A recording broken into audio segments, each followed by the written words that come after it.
କିଛି ଦିନ ଯାଇଛି ବାର୍ଦ୍ଧକ୍ୟର ଚରମ ସୀମାରେ ଉପନୀତ ହୋଇଯାଇଛି ଶବର।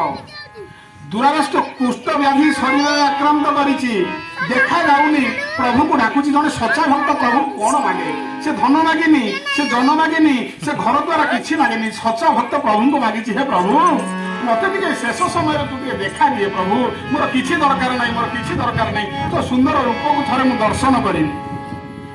ଯେତେବେଳେ ନିଷ୍କାମ ଭକ୍ତି ମଣିଷ ମନରେ ଆସିଯାଏ, ଯେତେବେଳେ ଅନାବିଳ ଭକ୍ତି ଆସିଯାଏ, ଭଗବାନ ସେଇଠି ଭକ୍ତକୁ ଦର୍ଶନ ଦିଅନ୍ତି।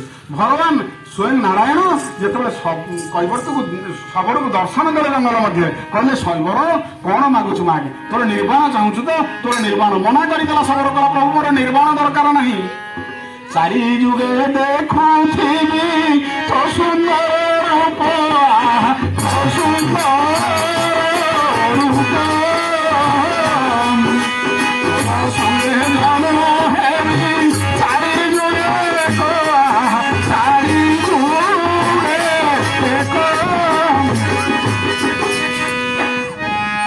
ମନା କଲା। ଶବର କଲା ପ୍ରଭୁ ମୋର ମୁକ୍ତି ଦରକାର ନାହିଁ, ମୁଁ ଚାରି ଯୁଗରେ ଜନ୍ମ ହେବି, ଚାରି ଯୁଗରେ। ପ୍ରଭୁ କହିଲେ ଯଥାସ୍ତୁ। କହିଲା ପ୍ରଭୁ ତ୍ରେତୟାରେ କଣ ହବ ନା, ତ୍ରେତୟାରେ ମୁଁ ହେବି ରାମଚନ୍ଦ୍ର, ତୁ ହବୁ କୈବର୍ତ୍ତ, ସେଇ ଗଙ୍ଗା କୂଳରେ ତୋର ମୋର ଭେଟ ହବ। କହିଲା ପ୍ରଭୁ ସତ୍ୟରେ ଦେଖିଲି, ତ୍ରେତୟାରେ ତମେ ହବ ରାମଚନ୍ଦ୍ର, ମୁଁ ହେବି କୈବର୍ତ୍ତ। କହିଲା ପ୍ରଭୁ ଦ୍ୱାପରରେ ନା, ଦ୍ୱାପରରେ ମୁଁ ହେବି କୃଷ୍ଣଚନ୍ଦ୍ର, ତୁ ହବୁ ଉଦ୍ଧବ, ଶେଷ ସାକ୍ଷାତ ହବ ନୈମିଷାରଣ୍ୟରେ। କହିଲା ପ୍ରଭୁ ସତ୍ୟରେ ଦେଖିଲି, ଦ୍ୱାପରରେ ଦେଖିଲି, ତ୍ରେତୟାରେ ଦେଖିଲି, ଦ୍ୱାପରରେ ଦେଖିବି। ପ୍ରଭୁ କଳିରେ ନା, ନୀଳ ମାଧବ ଠାକୁର ମୋହି ହୋଇ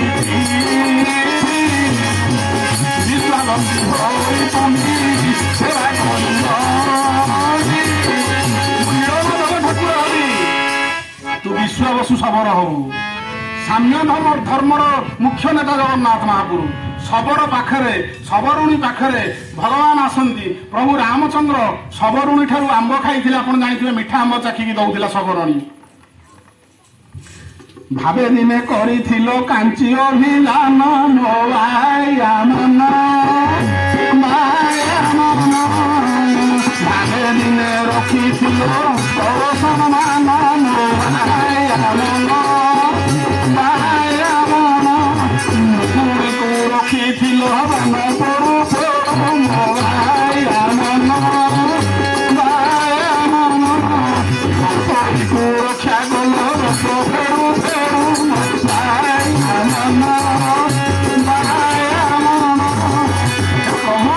ତୁମେ ଶବରୀ ଅଇଁଠା ଖାଇଛ, ତୁମେ ଦ୍ରୌପଦୀକୁ ବସ୍ତ୍ର ଦେଇଛ, ତୁମେ ଶିବସ୍ୟ ବ୍ରାହ୍ମଣ ଗୋଇଠା ମାରିଲା। ପ୍ରଭୁ ଦାସିଆ ବାଉରୀ ହାତରୁ ନଡ଼ିଆ ନେଲେ। ଆପଣ ଜାଣିଥିବେ ଏଇ ପଟ୍ଟନାୟିକା ରାସ୍ତାରେ ଆପଣମାନେ ଯେତେବେଳେ ଯିବେ, ଠିକ ଡେଲାଙ୍ଗ ଠାରୁ ବାଁ ପଟକୁ ପଡ଼ିବ ଦାସବାଲି ଗାଁ। ଗତ 17 ତାରିଖରେ ଦାସବାଲି ଗାଁରୁ ମୁଁ ପ୍ରବଚନ କରିକି ଫେରିଛି। ଦାସବାଲି ଗାଁ 9 ବର୍ଷ ହେଲା ଲଗାତାର 3 ଦିନ ପାଇଁ ମୁଁ ଯାଉଛି ପ୍ରତ୍ୟେକ ବର୍ଷ। ଦାସବାଲି ଗାଁ ଜାତିରେ ବାଉରୀ, 23ପୁର ଗୋଟେ ବ୍ରାହ୍ମଣ ଶାସ୍ତ୍ର ଗାଁ ଅଛି, ସେ ଗାଁ ପୂର୍ବରୁ ପଡ଼ିବ। ଜାତିରେ ବାଉରୀ, ଭକ୍ତି କଣ ଜାଣିନି। ଜଗନ୍ନାଥ କାଳିଆ କସରା ଗୋରା ନେଳିଆ ଦେଖିନି ପ୍ରଭୁଙ୍କୁ। ତା ବାଡ଼ିରେ ଗୋଟିଏ ନଡ଼ିଆ ଗଛ ଥିଲା, ସେ ନଡ଼ିଆ ଗଛର ପ୍ରଥମ ନଡ଼ିଆଟାକୁ ପ୍ରଭୁଙ୍କୁ ସମର୍ପଣ କରିଦେଲା। କହିଲା ହେ ପ୍ରଭୁ ଏ ନଡ଼ିଆଟା ତୋର, ହେ ଜଗନ୍ନାଥ, ହେ ଠାକୁର, ଏ ନଡ଼ିଆଟା ତତେ ମୁଁ ଦେବି, ତତେ ମୁଁ ଦେବି, ତତେ ମୁଁ ଦେବି। କେମିତି ଦବ? ଜାତିରେ ବାଉରୀ, ପାଖରେ ନାହିଁ ଧନ ପୁରୀ ଯିବା ପାଇଁ। ବ୍ରାହ୍ମଣ ଯାଆନ୍ତି ସେଇ ଗାଁ ବାଟ ଦେଇକି। କହିଲା ଭାଇନା ମହାପ୍ରଭୁ ମୁଁ ଆପଣଙ୍କର ବିଲରେ କାମ କରିଦେବି 21 ଦିନ, ଇଏ ଫଳଟି ମୋର ନିଅନ୍ତୁ, ମୋ ଗଛର ଫଳ, ଏ ଫଳଟି ଯଦି ଜଗନ୍ନାଥ ମହାପ୍ରଭୁ ମାଗିବେ ଆପଣ ଏ ଫଳଟିକି ଦେବେ। ବ୍ରାହ୍ମଣ ହସିଲା, କହିଲା ହୟ କେତେ ବ୍ରାହ୍ମଣ ଯାଉଛନ୍ତି, କେତେ ନଡ଼ିଆ ଯାଉଛି, ଦାସିଆ ତୁ ନଡ଼ିଆଟାକୁ ଦଉଛୁ। ବ୍ରାହ୍ମଣ ଲୋଭରେ ପଡ଼ିଗଲା, କହିଲା ହଉ ସେ ନଡ଼ିଆ ଠାକୁର ନିଅନ୍ତୁ କି ନ ନିଅନ୍ତୁ, ଦାସ ତ ମୋ ବିଲରେ 21 ଦିନ କାମ କରିଦେବ। ତେଣୁକରି ଏହି ଭାବ ରଖି ବ୍ରାହ୍ମଣ ଜଣକ ନଡ଼ିଆଟିକି ନେଇ ପୁରୀ ମନ୍ଦିରରେ ପହଞ୍ଚିଗଲେ। ଟେକି ଦେଇଛନ୍ତି ନଡ଼ିଆଟିକି, ସୂର୍ଯ୍ୟରୁ ହାତ ଆସିକି ନଡ଼ିଆ ନେଇଗଲା। ପୁଣି ନଡ଼ିଆ ଖୁରୁଡ଼ି ମାନେ ଭିତର ନଡ଼ିଆ ରସଟା ଖାଇଦେଇକି ପ୍ରଭୁ ସେ ଖୁରୁଡ଼ିଟିକି ଆଣି ସେ ଭାଇନା ହାତରେ ଧରାଇଦେଲେ। ଆଶ୍ଚର୍ଯ୍ୟ ହେଇଯାଉଛି ଭାଇନା, ଜଣେ ଭକ୍ତ ପାଖରେ ଜଣେ ଭଗବାନ କେମିତି ଭଲ ପାଆନ୍ତି। ଜଗନ୍ନାଥ ଦାସ ପୌଂସ ଚୋରି କରି ମାଡ଼ ଖାଇଲେ, ଦାଗ ହେଇଛି ଜଗନ୍ନାଥଙ୍କ ଦେହରେ। ଆଶ୍ଚର୍ଯ୍ୟ ହେଇଯିବେ ଆପଣ, ଭକ୍ତ ପାଖରେ ଭଗବାନ କେମିତି ଅନାବିଳ ସ୍ନେହ, ଅନାବିଳ ଭଲ ପାଇବା, ଅନାବିଳ ଭଲ ପାଇବା। ରାମାୟଣର ଆଉ ଗୋଟେ ଉପାଖ୍ୟାନ ଆପଣମାନେ ଜାଣିଥିବେ। ଅନାବିଳ ଭଲ ପାଇବା ଭକ୍ତ ଭଗବାନଙ୍କ ମିଳନ ହବ। ଇଏ ଗଙ୍ଗା ଘାଟରେ ସେ କୈବର୍ତ୍ତ ବସିଛି, ପ୍ରଭୁ ପହଞ୍ଚିଛନ୍ତି ଏ ପାଦକୁ ଧୋଇବ। ଆହୁରି ଗୋଟିଏ କଥା ଆପଣ ମାନଙ୍କୁ ସୂଚାଇ ଦଉଛି, ଉପେନ୍ଦ୍ର ଭଞ୍ଜଙ୍କ ପୂର୍ବପୁରୁଷ ହଉଛନ୍ତି ଧନଞ୍ଜୟ ଭଞ୍ଜ। ଧନଞ୍ଜୟ ଭଞ୍ଜଙ୍କ ଭାଷାରେ ସିଏ କୈବର୍ତ୍ତ କିଏ? ସତ୍ୟ ଯୁଗରେ ବାମନ ଅବତାରରେ ବଳି ରାଜାକୁ ପାତାଳକୁ ଦାବିଲେ ଯେତେବେଳେ ପ୍ରଥମ ପାଦରେ ପୃଥିବୀକି ଆଚ୍ଛାଦିତ କରିଦେଲେ, ଦ୍ୱିତୀୟ ପାଦରେ ସ୍ୱର୍ଗକୁ ଆଚ୍ଛାଦିତ କରିଦେଲେ, ତୃତୀୟ ପାଦ ବଳି ପଚାରିଲା, କହିଲା ପ୍ରଭୁ ତୋର ପାଦ କାହିଁ ନା ତୋର ଭୂମି କାହିଁ? ସେତିକି ବେଳେ କିଛି ଦିନ ତଳୁ କମଣ୍ଡଳୁରେ ସଞ୍ଚୟ କରି ରଖିଥିଲେ ବ୍ରହ୍ମା କିଛି ଗଙ୍ଗା ଜଳ ଧୋଇବା ପାଇଁ। ପ୍ରଭୁର ଏଡ ବଡ ପାଦ ହେଲା, ଏ ବ୍ରହ୍ମା କଣ କଲେ, ଏ ଗଙ୍ଗା ଜଳକୁ ଆଉ ଧୋଇ ପାରିଲେନି। ପ୍ରଭୁ ନଖ କଣରେ ସେ ଗଙ୍ଗା ଜଳ ଲୀନ ହେଇଗଲା। ବିଷାଦିତ ହୋଇ ଆଲୋଚନା ହବ ଏଇନା ନେକ୍ସଟ ପଦରେ, ବିଷାଦିତ ହୋଇ ବ୍ରହ୍ମା ଫେରିଲେ। ସେଇଦିନ ଠାରୁ ବ୍ରହ୍ମା ଧୋଇ ପାରିଲେନି, ମନ ଦୁଃଖରେ ଫେରିଲେ। କିଛି ଦିନ ପରେ କ୍ଷୀରାଧିତ ନିଆ ଗୋଲୋକ ବୈକୁଣ୍ଠକୁ ବ୍ରହ୍ମା ଗଲେ, କହିଲେ ପ୍ରଭୁ ତୋ ପାଦଟାକୁ ମୁଁ ଟିକେ ଧୋଇବି। ଯାଇକି ପହଞ୍ଚି ଯାଇଛନ୍ତି। ଏଇ ଲକ୍ଷଣ ସେ ଅନନ୍ତ ନାଗ ହେଇଛି। ଏଇ ମା ସୀତା ଲକ୍ଷ୍ମୀ ହେଇଛନ୍ତି। ପ୍ରଭୁ ପଦମଞ୍ଚଳନ କରୁଛନ୍ତି। କଶ୍ୟପ ରୂପରେ ବ୍ରହ୍ମା ଆସୁଛନ୍ତି। ଏ ଲକ୍ଷ୍ମଣଲାଲ ମହାରାଜ ଇଏ ଅନନ୍ତ ନାଗ ଲାଞ୍ଜରେ ଫିଙ୍ଗି ଦଉଛି, ଖଣ୍ଡେ ଦୂରରେ ପଡୁଛି ଯାଇକି କଇଁଛ, ପୁଣି ଆସୁଛି, ପୁଣି ଚଢି ଯାଉଛି, ମା ଲକ୍ଷ୍ମୀ ଫୋପାଡ଼ି ଯାଉଛନ୍ତି। କଇଁଛ କାନ୍ଦିଲା। ପ୍ରଭୁ ଜାଣିଲେ ହଉ ଅନ୍ତର୍ଯାମୀ ମନ କଥା ଅନ୍ତରବାରତା, କିଏ ନ ଜାଣିନ ପ୍ରଭୁ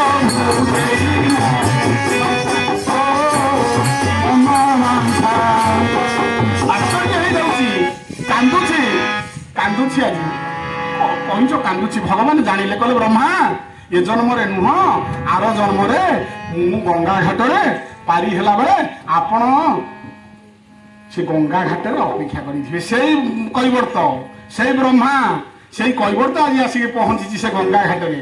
ସେଇ ପାରି କରିବ ପ୍ରଭୁଙ୍କୁ। କୈବର୍ତ୍ତ ଆପଣ ପଢିଥିବେ, କୈବର୍ତ୍ତ ପାରି ହେବେ। ପ୍ରଭୁ ଆସୁଛନ୍ତି, ପାଦ ଧୋଇ ଦଉଛି, ପାଦ ଧୋଇଦେଲା ପରେ ଗାମୁଛାରେ ପୋଛି ଦଉଛି ପ୍ରଭୁ ପାଦକୁ। ମନରେ ସନ୍ଦେହ, କାଳେ ସେ କଣଟେ କି କୋଉଠି ଟିକେ ବାଲି ଥିବ କି, ପ୍ରଭୁର ବାଲି ଟିକେ ପଡିଗଲେ କାଳେ ମୋ ନୌକାଟା ସ୍ତ୍ରୀ ହେଇଯିବ। ମୋ ନୌକାଟା ଯଦି ନାୟିକା ହବ, ମୋ ବୃତ୍ତି ତ ମୋର ଯୋଡିଏ ସ୍ତ୍ରୀ ହେଲେ କେମିତି କଣ କରିବେ? ଆପଣ ତ ଜାଣିଥିବେ ଗୋଟିଏ ସ୍ତ୍ରୀରେ ସଂସାର ଚଳିବା କେତେ କଷ୍ଟ। ଦିଟା ସ୍ତ୍ରୀ ଭାବୁଛି, କୈବର୍ତ୍ତ ଭାବୁଛି ଯଦି ମୋର ଦିଟା ସ୍ତ୍ରୀ ହେଇଯିବେ, ଏକ ଭାର୍ଯ୍ୟା ଯା ପ୍ରକୃତି ମୁଖରା, ଦ୍ୱିତୀୟ ସା ଚଞ୍ଚଳା। ଥରେ ଶିବ ପଚାରିଲେ ଯାଇକି ଭଗବାନଙ୍କୁ, କହିଲେ ଭଗବାନ ଆପଣ ଭଲରେ ଥିବେ, ଆପଣଙ୍କର ତ ଯୋଡ଼ିଏ ସ୍ତ୍ରୀ, ଆପଣ ଭଲରେ ଥିବେ। ଭଗବାନ କହିଲେ, କହିଲେ ହେଇ ଶୁଣୁଛ, ମୋର ଗୋଟିଏ ସ୍ତ୍ରୀ ଲକ୍ଷ୍ମୀ, ଗୋଟିଏ ସ୍ତ୍ରୀ ସରସ୍ୱତୀ, ଆଉ ମୁଁ ଭଲରେ ନାହିଁ, ମୋର ବହୁତ ଦୁଃଖ କଷ୍ଟରେ ଅଛି। ଶଙ୍କର ଭଗବାନ ତୁମର ତ ଗୋଟିଏ ସ୍ତ୍ରୀ ପାର୍ବତୀ, ତୁମେ ଭଲରେ ଥିବ। ସ୍ମରାମି ସ୍ମରାମି ସ୍ୱଗୃହ ଚରୁତମ ଦାରି ତମ ଦାରି। ଶଙ୍କର ଭଗବାନ କହିଲେ ନାହିଁ, ମୁଁ ତମଠାରୁ ବହୁତ ଦୁଃଖରେ ଅଛି। କହିବାର ତାତ୍ପର୍ଯ୍ୟ, ଆମେ କଳି କଳୁଷିତ ମଣିଷ। ଆପଣ ମାନଙ୍କର ଦେଖିବେ ଯାହା ଘରେ ଦିଟା ସ୍ତ୍ରୀ, ତା ଘରେ ନୀତି ଧମାଧମ, ନୀତି ଧମାଧମ ଚାଲୁଛି। ପହଞ୍ଚିଗଲା କୈବର୍ତ୍ତ। କୈବର୍ତ୍ତ କହିଲେ, ଯଦି ମୋର ଦିଟା ସ୍ତ୍ରୀ ହେବେ ଆଜ୍ଞା ମୁଁ ଚଳିବି କେମିତି? ମୁଁ ତ ଗୋଟାଏ ସ୍ତ୍ରୀ ପାଇଁ ମୋର ହାଟ ଶେଷ, ମୋର ନାଟ ଶେଷ, ମୋର ବାଟ ଶେଷ। ମୁଁ ତ ଗୋଟାଏ ସ୍ତ୍ରୀ ପାଇଁ ଏତେ କଥା କରୁଛି, ଯଦି ଯୋଡ଼ାଏ ସ୍ତ୍ରୀ ହେବେ ମୁଁ ଚଳିବି କେମିତି? ଆଶ୍ଚର୍ଯ୍ୟ ହେଇଗଲେ। ଭଗବାନ ସେ କଣ କଲେ, ପୋଛି ଦଉଛି କୈବର୍ତ୍ତ। ପୋଛି ଦେଲା ପ୍ରଭୁ ପାଦକୁ। ସେ ଗାମୁଛା କଣ କଲେ, ପ୍ରଭୁ ଆଣିଲେ ହେରି କୈବର୍ତ୍ତ ଠାରୁ ଛଡେଇକି ଖଣ୍ଡେ ଭିଡ଼ି ଦେଲେ କୈବର୍ତ୍ତ ମୁଣ୍ଡରେ। କହିଲେ ଆଜିଠାରୁ ତୁ କୈବର୍ତ୍ତ ରାଜା ହବୁ। ଆଉ ଖଣ୍ଡେ ଚିରିକି ଫୋପାଡ଼ି ଦେଲେ। ପତିତ ପାବନ ମାନା ହେଇକି କଲେ, ବାରହାତ ଚାଖଣ୍ଡ ମାନା ହବ, ଇଏ ଉଡ଼ିବ। ଇଏ କଳି ଯୁଗରେ ନୀଳାଚଳରେ ପତିତ ପାବନ ମାନା ହେଇକି ଉଡ଼ିବ। ତୃତୀୟ ପଦ, ବିଞ୍ଚି ପଲବନା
ଆଜ୍ଞା ବିଶେଷ ଜ୍ଞାନୀ ଯାହାକୁ ବ୍ରହ୍ମା ଧରି ନଥିଲେ, ଯାହାକୁ ଶିବ ଧରି ନଥିଲେ, ଏ ସାମାନ୍ୟ କୈବର୍ତ୍ତ ଧରିଲା।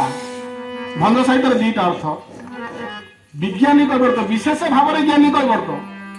ଭାବଗ୍ରାହୀ, ଭାବ ଯାହା ସାଙ୍ଗରେ ଯାହାର ଥାଏ, ଏ କୈବର୍ତ୍ତ ସାଙ୍ଗରେ ପ୍ରଭୁର ଭାବ ଚାରି ଯୁଗରେ, ଏ କୈବର୍ତ୍ତ ସାଙ୍ଗରେ ପ୍ରଭୁଙ୍କର ଭାଗ ଅଛି ଚାରି ଯୁଗରେ। ଏ ଭାବ ସମୟ ତ ସ୍ୱଳ୍ପ, ସମ୍ୟକ ସୂଚନା ଆସିଲାଣି।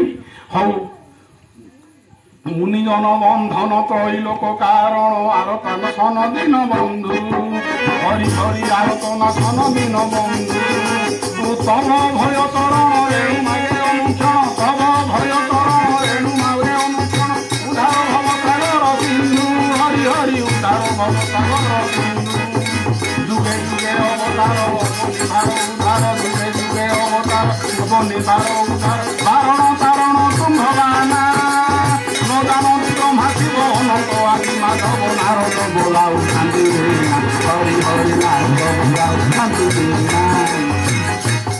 ପାରି କରି ଯାଇଛି କୈବର୍ତ୍ତ ଭଗବାନକୁ, ପହଞ୍ଚି ଯାଇଛନ୍ତି ସେପଟେ, ପ୍ରଭୁ ସେପଟେ ପହଞ୍ଚି ଯାଇଛନ୍ତି। ପ୍ରଭୁ କହିଲେ କୈବର୍ତ୍ତ ତମର ତ ବୃତ୍ତି ଅଛି, ତମେ କଣ ଗୋଡ଼ ଧୋଇକି ସମସ୍ତଙ୍କୁ ପାରି କରୁଛ, ତମେ କିଛି ଧନ ନିଅ। ରାମାଙ୍କିତ ମୁଦିକି ପ୍ରଭୁ ଦେଇଛନ୍ତି, କୈବର୍ତ୍ତ ମନା କରିଛି, କହିଲେ ନାଇଁ ଜାତି ପୁଅ ଠୁ ପଇସା ନିଅ। ରାଗିଗଲେ ଲକ୍ଷ୍ମଣ ମହାରାଜ, କହିଲେ ତୁ କୈବର୍ତ୍ତ ଆମେ କୈବର୍ତ୍ତ ନାହଁ, ମୋର ଡଙ୍ଗା ସିନା ଡଙ୍ଗାରେ ଚାଲିଛି, ମୋର ଡଙ୍ଗା ସିନା ଡଙ୍ଗାରେ ଚାଲିଛି, ପାରି କରି ଦେବା ପାଇଁ ପ୍ରଭୁ, ପାରି କରି ଦେବା ପାଇଁ ତୋର ଡଙ୍ଗା ପରା ସଂସାର ଘାଟରେ, ତୋର ଡଙ୍ଗା ପରା ସଂସାର ଘାଟରେ, ସଭିଙ୍କୁ ପାରି କରଇ ପ୍ରଭୁ, ସଭିଙ୍କୁ ପାରି କରଇ। ଛୋଟିଆ ଗଙ୍ଗା ନଦୀରେ ମୋ ଡଙ୍ଗା ପଡ଼ିଛି, କୈବର୍ତ୍ତ କାନ୍ଦୁଛି, କହୁଛି ପ୍ରଭୁ ଛୋଟିଆ ଗଙ୍ଗା ନଦୀଟାରେ ମୋ ଡଙ୍ଗା ପଡ଼ିଛି, ମୁଁ ଏ ଗଙ୍ଗା ନଦୀରେ ପାରି କରୁଛି ଲୋକମାନଙ୍କୁ, ଏ ସଂସାର ଘାଟରେ ପୁରା ତୋ ଡଙ୍ଗା ପଡ଼ିଛି, ତୁ ପୁରା ସଂସାର ଯାକର ନାଉରିଆ ତୁ ପାରି କରିଦେଉଛୁ, ସଂସାରର ସବୁ ଲୋକଙ୍କୁ ପାରି କଲା ବାଲା ତୋ ଠାରୁ ମୁଁ କଣ ପାରି କରିନେବି, ମୁଁ ଏଠେଇ ପାରି କରୁଛି, ତୁ ମତେ ସେଠେଇ ପାରି କରିବୁ। ଭାଇଙ୍କ ବସିଲେଣି, ସମୟ ତ ଅନେକ ହେଲାଣି, ହଉ ବାଣିକି ବିଶ୍ରାମ ଦେବା। ତା ପୂର୍ବରୁ ଗୋଟେ କଥା କହିବି, ଗାଭୀ ବିପ୍ରଭେଦ ସତୀ ସତ୍ୟର, ନିଲୋଭୀ ଓ ଦାନ ଶିଳ ସତର, ନରହିବ ମାନ କଳି ଯୁଗର, ବହୁ ଭୋଗା ଭୋଗ ହେବ। ଗାଭୀ, ଗାଭୀ ବୋଲନ୍ତେ ଗାଈ, ଆଜ୍ଞା ଗୋରୁ ଗାଡ଼ି ସବୁଦିନ ଚାଲୁଛି। ପ୍ରବଚନ ହଉଛି ସମାଜ ପାଇଁ ଶିକ୍ଷା, ପ୍ରବଚନ ହଉଛି ଦିଗ୍ଦର୍ଶନର ମାର୍ଗ, ପ୍ରବଚନ ହଉଛି ଲୋକ କଥାର ଗନ୍ତାଘର। ରାମାୟଣ ଚରିତ୍ରରେ ଆପଣ ସବୁ ଶିଖିବେ। ଗୋଟିଏ ଛୋଟିଆ କଥା କହୁଛି ଆପଣମାନଙ୍କ ନିକଟରେ, ରାମାୟଣରେ ଆଜ୍ଞା ଭାବଗ୍ରାହୀ ଶବ୍ଦଟା ଭଞ୍ଜ ଲେଖି ପାରିଥାନ୍ତେ ରଘୁବୀର, କୌଶଲ୍ୟା ନନ୍ଦନ, ଭାବଗ୍ରାହୀ କାହିଁ ଭଞ୍ଜ ଲେଖିଲେ? ଦେଖନ୍ତୁ, ଯାହା ସାଙ୍ଗରେ ଯାହାର ଭାବ ଥାଏ, ସେ ସବର କୈବର୍ତ୍ତ ସାଙ୍ଗରେ ପ୍ରଭୁଙ୍କର ଭାବ, ସେ ଭାବଗ୍ରାହୀ ଶବ୍ଦ। ରାମଚନ୍ଦ୍ର ହଉଛନ୍ତି ଜନ୍ମ ଠାରୁ ଅବ୍ୟକ୍ତ ବ୍ରହ୍ମ, ସେ କୋଉଠି କହିନାହାନ୍ତି ମୁଁ ଠାକୁର। କୃଷ୍ଣ ହଉଛନ୍ତି ବ୍ୟକ୍ତ ବ୍ରହ୍ମ, ମୁଁ ଜନ୍ମ ହେବି, ଜନ୍ମ ହେଲେ। ଜଡ଼ ଆଜ୍ଞା ଚେତନା, ଚେତନା ଜଡ଼। କୋଉଠି ଜନ୍ମ ଠାରୁ ଯିବା ପର୍ଯ୍ୟନ୍ତ ରାମଚନ୍ଦ୍ର କୋଉଠି କହିନାହାନ୍ତି ମୁଁ ସ୍ୱୟଂ ରାମସ୍ତୁ ସ୍ୱୟଂ ଭଗବାନ, ମୁଁ କୋଉଠି ଭଗବାନ ନୁହଁ। କୃଷ୍ଣ ଜନ୍ମ ହେବି, ଜନ୍ମ ହେଲେ, ଜଡ଼ ଚେତନା, ଚେତନା ହେଲା ଜଡ଼। କଳିଯୁଗ ଆଜ୍ଞା ଯୁଗ ଚାରି, ସତ୍ୟ ଯୁଗ, ସତ୍ୟରେ ପ୍ରଭୁ ହେଲେ ଚାରି ଅକ୍ଷରିକିଆ ନରସିଂହ, ଭକ୍ତ ହେଲା ଚାରି ପ୍ରହ୍ଲାଦ, ଅସୁର ବି ହେଲା ଚାରି ହିରଣ୍ୟାକ। ଆସିଲା ଯୁଗ ତ୍ରେତୟା, ଶ୍ରୀରାମ, ପ୍ରଭୁ ହେଲେ ଶ୍ରୀରାମ, ଭକ୍ତ ହେଲା ମାରୁତି, ହନୁମାନ ମହାରାଜ ମାରୁତି, ରାବଣ ମଲା ତିନି ଅକ୍ଷରିକା ଅସୁର, ସତ୍ୟ ତ୍ରେତୟା। ଦ୍ୱାପର ଯୁଗ ଆଜ୍ଞା ଦୁଇ, ପ୍ରଭୁ ହେଲେ କୃଷ୍ଣ, ଅସୁର ମଲା କଂସ, ଭକ୍ତ ହେଲା ଆଜ୍ଞା ରାଧା। ଯୁଗ ହଉଛି କଳି, କଳି ଯୁଗ ହଉଛି ଶ୍ରେଷ୍ଠ ଯୁଗ। କଳି ଯୁଗରେ ଠାକୁର ଆଜ୍ଞା ଏକ ଅକ୍ଷରିକା ଓମ୍, ଜଗନ୍ନାଥଙ୍କ ପୂର୍ବରୁ ଓମ୍, ଓମ୍ ଗଣେଶାୟ ନମଃ, ଓମ୍ ଜଗନ୍ନାଥାୟ ନମଃ, ଯାହା ଯେଉଁ ଠାକୁର ଦେଖନ୍ତୁ ତାଙ୍କ ପୂର୍ବରୁ ଓମ୍, ଓମ୍ ହଉଛି କଳିଯୁଗର ଠାକୁର।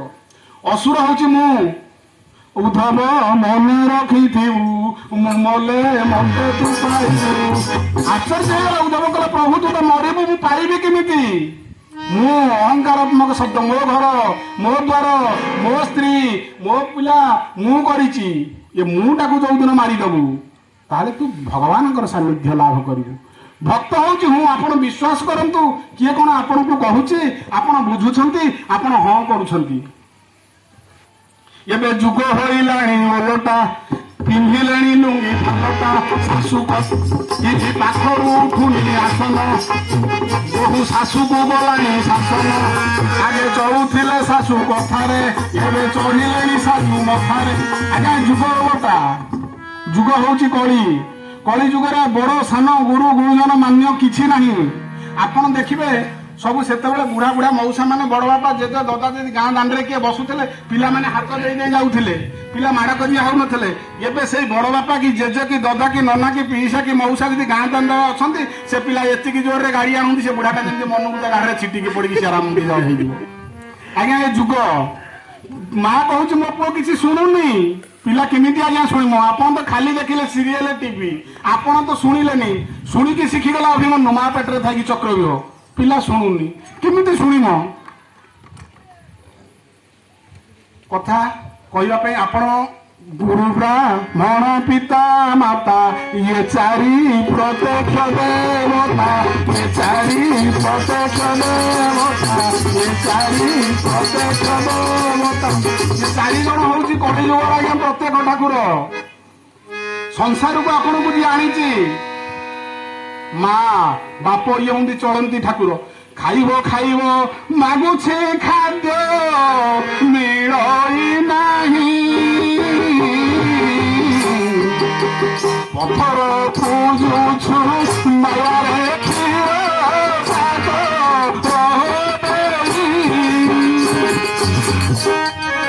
ଖାଇବାକୁ ମାଗୁଛି ବାପ ମା। ଏ ବାପ ମା ଆଜି ସବୁ ଅଲୋଡା। ଏଇ ଛୋଟିଆ କଥା କହିକି ବାଣିକି ବିଶ୍ରାମ ଦେଇଦେବି। ବାପ ମା ଆଜି ଅଲୋଡା। ପୁତ୍ର ବଧୂ ଘରେ ବୃଦ୍ଧ ଦମ୍ପତିଙ୍କ ରହେ ନାହିଁ ଅଧିକାର।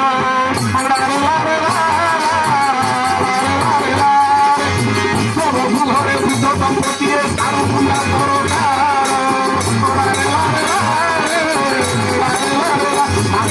କହିଲେ ମୋ ବୋହୂ ଘରେ ବୁଢା ବାପା ମା ଅଦରକାରୀ, ଛିଣ୍ଡା ଶାଗ, ମୁଣ୍ଡା ସାରୁ, ହଡ଼ା ବଳଦ, ବୁଢା ବାପାକୁ ପଚାରେ କିଏ? ଛିଣ୍ଡା ସାର୍ଟ ଆଜ୍ଞା, ପୁଅ ମୁତି ଦେଇଛି, ଝିଅ କହିବ ମାରେ ପୁଅ ମୁତି ଦେଲା କଣ ଟିକେ ପକେଇଲୁ, ବାପା ସାର୍ଟ ଟାଣେ। ଛିଣ୍ଡା ସାର୍ଟ, ପୁଅ ମୁତରେ ପଡିବ, ସାଇକେଲ ପୋଛା ହବ, ଗାଡି ପୋଛା ହବ, ସିଆକୁ ପଚାରେ କିଏ? ମୁଣ୍ଡା ସାରୁ। ଆଜ୍ଞା ଆପଣ ବର୍ଷା ଆସୁଛି, ଡେରି ହେଇଗଲାଣି, ଜଣକ ବାଇରୁ ସାରୁ କିଣୁଛନ୍ତି, ଆପଣଙ୍କୁ ସେ କହିବ ଆଜ୍ଞା ସାରୁ ନିଅନ୍ତୁ, ମୁଣ୍ଡା ନେଇ। ଆପଣ କେବେ ସିଝୁନି? ମୁଣ୍ଡା ସାରୁ, ଛିଣ୍ଡା ସାର୍ଟ, ହଡ଼ା ବଳଦ। ଘରେ ସ୍ତ୍ରୀ କହିବା ଶୁଣୁଛ ବଳଦ ବନ୍ଧା ହେଇଛି, ଏ କଣ କରିବ? ଛଣ ପକା, ନଡା ପକା, ଆଉ ଚୋକଡ଼ ତାକୁ କୋଉଠୁ ଦେବି? ବୁଢା ବଳଦ ସେ କଣ ହଳ ବୁଲିବ? ବୁଢା ବାପା। ବାପ ମାଙ୍କୁ ଆପଣ ମାନେ ଭଲ ପାଆନ୍ତୁ। ସଂସାରରେ ମନ୍ଦିର ଯିବା ଦରକାର ନାହିଁ, ଠାକୁର ପୂଜିବା ଦରକାର ନାହିଁ। ନିଷ୍କାମ୍ର ଭକ୍ତି। କୌଣସି ମା କୌଣସି ବାପ ତା ପିଲାର କେତେବେଳେ ଅମଙ୍ଗଳ ଚାହେଁନି। ପିତା ମାତା ତୋର ଚଳନ୍ତି ଠାକୁର। ପିତା ମାତାଙ୍କ ଠାରୁ ଦିଅ ନାହିଁ, ପିତା ମାତାଙ୍କ ଠାରୁ ଦିଅ ନାହିଁ। ଆମେ ଆଜ୍ଞା ଯୁଗ ତ ଓଲଟା। ଶ୍ୱଶୁର ଯଦି ଆମ ଘରକୁ ଆସୁଛନ୍ତି, କିଏ ସେ? ଆମ କୁଣିଆ ବାପା। ଆଉ ଦାଣ୍ଡ ଦୁଆରେ ତମ ବାପା ପଶିଥିବ, ସେ ଭାଇ ପଚାରେ କିଏ ସେ? ନା ଆମ ବୁଢା। ଆଉ ଜନ୍ମ କଲା ବାପାକୁ ଆମେ କହୁଥାଇ ବୁଢା, ଶ୍ୱଶୁରକୁ କହୁଥାଇ କୁଣିଆ ବାପା। ଆମ ଆଦତ ହଉଛି ଏଇଆ। ବାପା ଦିନେ ବଞ୍ଚିଥିଲା ବେଳେ ପୁଅ ଅଫିସରୁ ଆସିକି ପଚାରିଛି, ବାପା ତମେ କଣ ଖାଇଛ, କେମିତି ଅଛ, ବୋଉ ତୁ କଣ କରୁଛୁ? ସ୍ତ୍ରୀ ବୋଲରେ ପଡିଛି, ତମ ଘର ତମର, ଆମ ଘର ଆମର।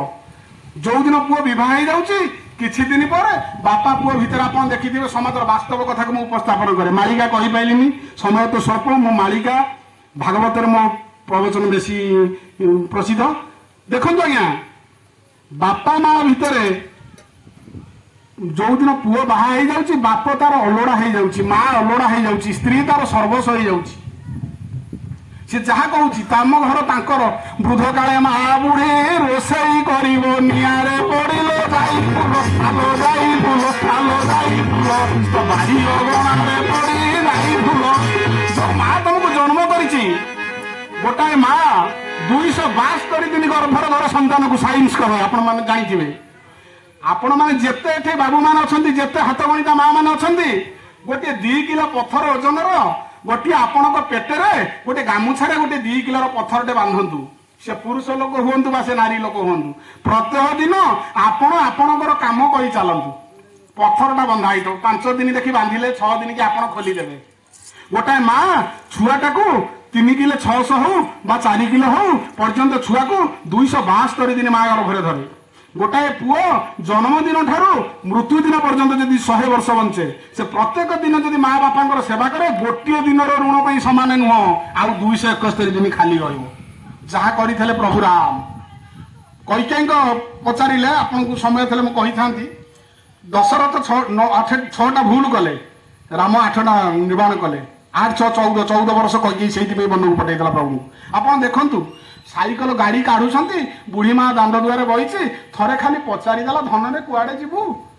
ये कहले पुरी जीवी बुढ़ी माँ कान को टे शुखिलानी आउ थे पचारिदेला धन कुआडे जीवु केते राउ राउ होगी पचारुचु गला बेले से बुढ़ी माँ काखरे काखई छोटिया एड़ बकटुटिया होइलु 100 थर पचारिचु से कही जह्न मामू अभावी परिवार दांड को टाणी नहीं जह्न मामू देखा से छतुआ हो से सागु हो से भात हो खुआऊँ 100 थर पचारिचु जह्न मामू से कही तू कही से कही जह्न मामू ना से तो माँ विरक्त हो नाला आज थरुटे पचारि द्वितीय थर पचारि नाली आखि देखा देखु ये कलिजुग मनीष आम विज्ञान जुगर मनीष आम कुआडे ज्ञानी आम कुआडे विज्ञानी आम कुआडे चालाक आम कुआडे धर्मपरायण व्यक्ति बापा को कौ दिन थे पचारि बापा तुम केमी अछ बापा मरीगला परे बापा जो दिन मरीज कदली बारीपट कदली गछ पाखे माई गाई गोबर रंगमाटी पकई खंडे लिपिदब मंज कदली पत्र अध जुड़िया हम भात अध बाल्टी डालमा आणिकी ढाली देकी बापा संज देकी बापा तुम खा बापा से गुण लांगुड़ हल से भितर बाहर गोटे रूम आउ न आम कलिजुगिया मनीष बापा 4 दिन 5 दिन खाइबे कारण बापांकर गरम भात खिया अभ्यास ना आम कलिजुग निर्बोध मनीष कुकुर को बापा कहूथाई आपण विचार करते 5 दिन जो दिन हम से कुकुर आ गरम भात खाई पारिबनी कारण ता पाटी जीभ सीझी जाइथो से आसी से कदली पत्र पाखे शोइकी जीभ बढ़ाइब भात ठंडा हलानी ना नाई ठंडा आम सब घरे मौसा मौसी जेते थी डाक अरे किए कौन कहल बापा को बापा खाऊना आम से संज दीप देकी बापा आम पिला ज्ञान भूल होती तुम खाई जमी भात ठंडा हो झुड़ी जाक भात कुकुर खाई देकी जी आम कलिजुगर मनीष कला कुकुर को बापा कहूथाई शिव मंदिर में पथर दिन को नड़िया पूजु थी बाड़े आम नवाद दौ थाई घरे कौ दिन बापा को नाली चाह दे न थाई आम कलिजुग मनीष आम ज्ञानी मनीष आम विज्ञानी मनीष जो कथा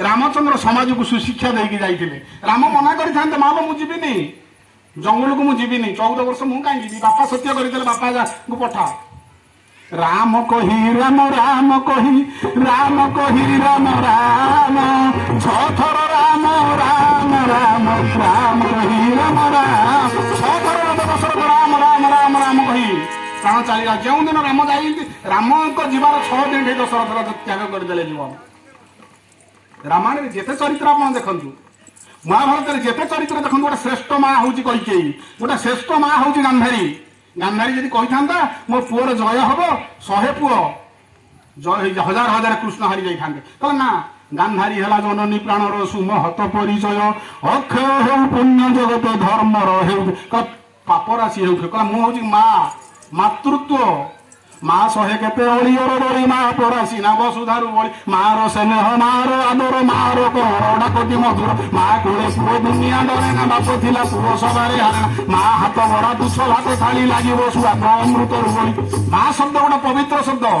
समाज में जेते शब्द अच्छी माँ शब्द बाप शब्द तू शब्द ना ये हूँ जीवंत विग्रह ये हूँ जीवंत ठाकुर आपण बाप माँ को भल पातु जीवन में कौन रास्ता कर्मकृत होनी ये वार्ता आज अनुचिंता आपण बाप माँ को भल पातु बहुटे शाशु को भल पाऊ से सीमित काम न करू शाशु करूब बासी पाइटी बहु पिउथब चाहती शाशु मागुथब कंसा बासन बहु घरे होउथब भेषण शाशु जदि कौन देवे कह बहु झाटुआ मुंडी थोब से न्याय भूली जाता क्या शाशु को माँ बोली भावतु शाशु शशुर होती माँ बाप जीवंत प्रतिमा संसार में जदि आज आप मनीष होगा चाहते जब उत्तरोत्तर उन्नति करने को चाहते ये जाग यज्ञ धर्म किसी आवश्यकता नहीं केवल बापा माँ चरण ता चरण ठारू श्रेष्ठ संपद आपणकर किछि नाही। आपण संसार को जी आनीची केते माँ केते दुख सही जानकी बल्लभ पट्टनायक आज हूँ 7म श्राद्ध वार्षिक मन पड़ जाऊँगी तांकर पदिया लेखा जार तुंड लागी नहीं बाल तुंड से कि लाभ बंची देते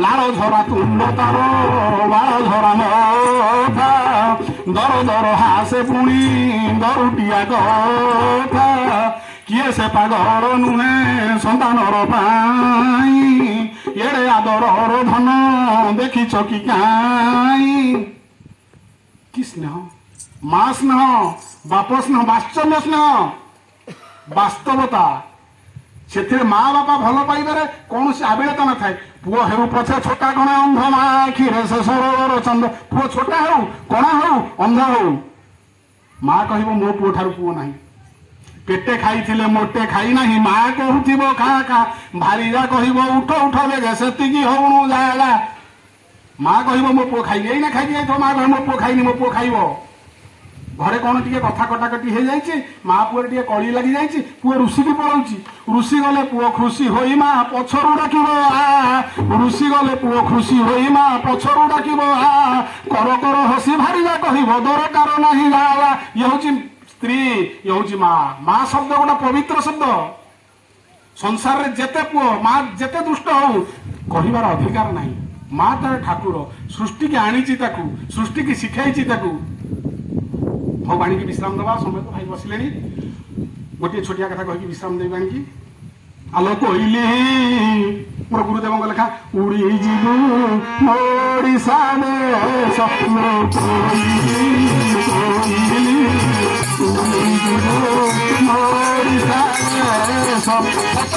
ऑपरेशन होती भेलोर मेडिकल 17 थर ऑपरेशन होती पड़ी भेलोर मेडिकल देखिले कलावर्णर कोईली टे कदम गछरे बसी आलो कहली उड़ी जीवु ओडिशा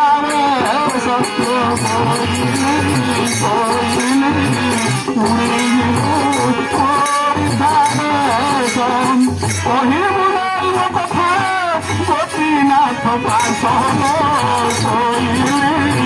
उड़ी जीवु ओडिशा आलो कहली खंड खंड कटा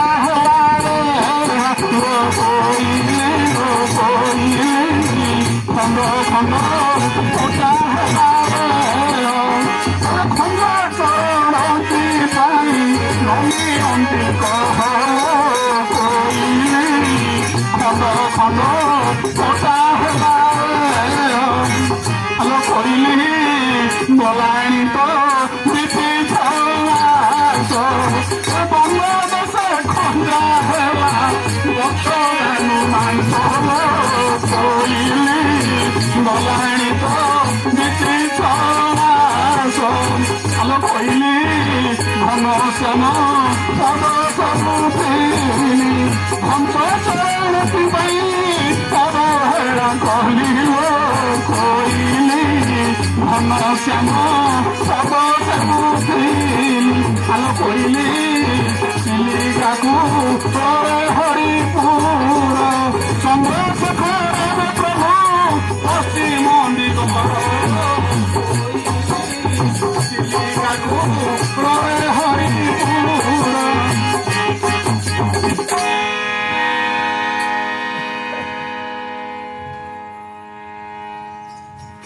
हौ बाणी की विश्राम दबा रात्र तो अनेक है भोला शंकर हे शंकर ये पापी जन को उधार भोला शंकर हे शंकर ये पापी जन को उधार तुम्हें न रखिले किए बा रखिब तुम्हें न रखिले किए बा रखिब ए संसार केही नाही मोहर ये पापी जन को उधार भोला शंकर हे शंकर ये पापी जन को उधार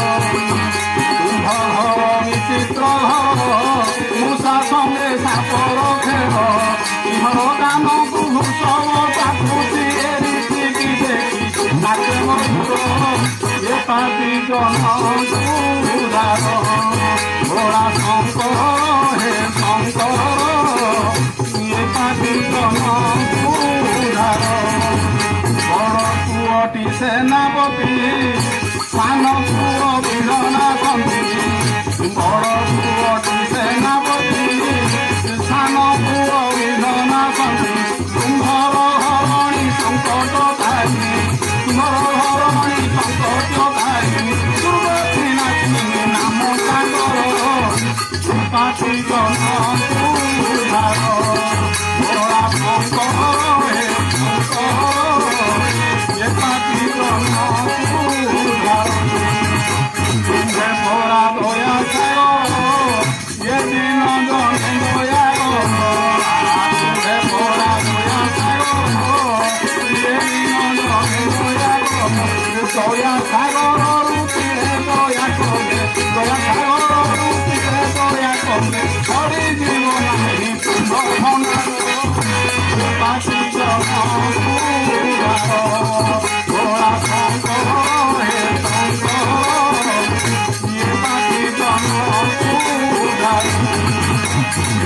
রথ করে গুহারি শুণ আয়ে ডম্বরুহারি রথ করে গুহারি শুণ আয়ে ডম্বরুহারি দুঃখী জন দুঃখ শুনিলে বারে দুঃখী জন দুঃখ শুনিলে বারে আসুক নাম সার্থক কর সে পাপি জন উদ্ধার ভোলা শঙ্কর হে শঙ্কর এ পাপি জন উদ্ধার ঔ সর্বে ভবন্তু সুখিনঃ সর্বে সন্তু নিরাময়া সর্বে ভদ্রাণি পশ্যন্তু মা কশ্চিৎ দুঃখ ভাগ ভবেৎ হরি ওম শান্তি শান্তি শান্তি।